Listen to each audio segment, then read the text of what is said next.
Hey, John Martinez here. I want to talk about hiring acquisition agents that are quote-unquote closers, like who will close the deal? Because I get asked that all the time, like, hey John, how do I find closers? And I get it. We want people who we can hire who will take leads and turn them into deals, and we want people who will do that efficiently, right? If a deal can be closed, we want it closed, and that's what most investors think about as closing, or as, you know, people they look at as closers. So I want to talk about that for just a second. How do you find closers, and what does that even mean? First of all, common misconception: closing isn't a thing. Like, closing isn't something you do. Closing isn't an action. Closing's an outcome. And I'll explain it this way, right? I don't bake cakes, but if I did bake cakes, I guarantee they'd be just terrible, right? They'd be absolutely horrible, even if I used a box mix or whatever. Just they wouldn't be good, because I don't know what I'm doing. I don't have a process. I don't have a recipe. I don't know what ingredients to be, so I'd just be guessing on all those things. So my cake would be terrible if I just ran into my kitchen right now and tried to bake it. Now, if I went to a restaurant tonight and I ate a cake and it was delicious, I would automatically know something. I'd say a lot of things went right to make this cake delicious, right? A process was followed, the right ingredients were used, and what that tells me is, hey, if I don't know what to do, what ingredients to use, in what order to put them together, then that's the process of baking a cake, and because I don't know the process, I'm not gonna get the outcome. If I taste a delicious cake, they have a process, they have a playbook, they have a guide, and when they follow that guide, they get this outcome, right? So what that tells you about closing is about outcomes. When deals don't close, it means that you're not using the right ingredients, you're not putting them together in the right order, and because of that, you get a deal that falls apart or just doesn't come into fruition, right? You get leads that don't turn into deals when they really should. And when you have a closer, someone who closes deals consistently, closes the vast majority of deals that can be closed, what that means is they're using the right playbook. They're having the right conversations. They have all the right pieces. They're asking the right questions. In other words, they've got the right ingredients, and they're using them, they're putting them together in the right order, in the right consistency, in the right, just in the right way in general. So closing, much like baking a cake, is all about the process up front. And whether you have a good or bad cake, whether you have a deal that closes or doesn't close, that's all about the process up front. So now that we know that, we can talk about, how do you find these closers?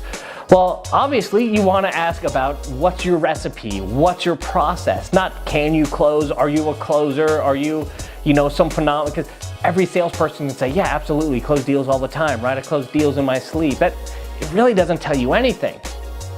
So what you want to ask about is, do you have a process that you use? Do you have a sales process, and what's that like? So if I was interviewing a sales candidate to go buy houses for me, one of the questions I'd ask would be, tell me about your sales process, step by step. What do you do? What do you ask? Why is it in that order? And when they're able to explain that sales process, well, I do this first because first thing I want to do is kind of lower their guard, start to build some rapport, so this is step one. I do this second because I know this is all about being motivated to take action, and I want to really figure out what their motivation is, and I really want to turn up the urgency on that motivation so they want to take action as soon as possible, so I ask them these 3 questions. And then after that, even when they're motivated, I've found that sometimes if they still have questions, concerns, if there's risks, if there's discomforts, they sometimes don't take action. So what I do next is I ask them questions to find out what would stop them. What do they have to think about? What are they concerned about? What's the risk in their eyes? What are the sources of discomfort? And we systematically walk through those, and I remove those one by one. And I've learned that when I do all those things, that the deals that can close, that should close, actually close. The outcome is this delicious cake. The outcome is the deal. That's the answer you're looking for, right? Now, if you ask someone on the other hand, what's your process? And they say, you know what? I'm just a natural born salesperson. I feel it. And I get buddy with them, and I let the conversation take me. And then if they say no, I put down the hammer and I put down the pressure.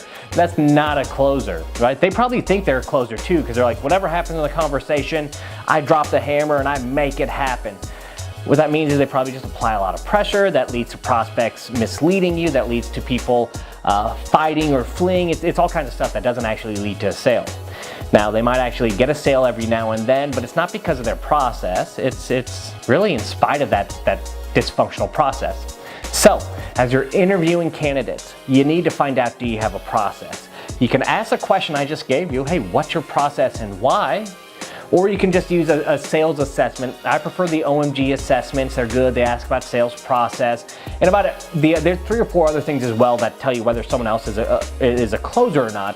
You know, do they get emotionally involved in the sale? Are they comfortable discussing money? Do they have a supportive or non-supportive buy cycle? All this funny stuff that really leads to whether someone's recipe is right and what's going to help them close or not. But what's your sales process and why is one of the most fundamental basic questions you can start asking today to either the sales crew you have now or any candidate you're thinking about hiring.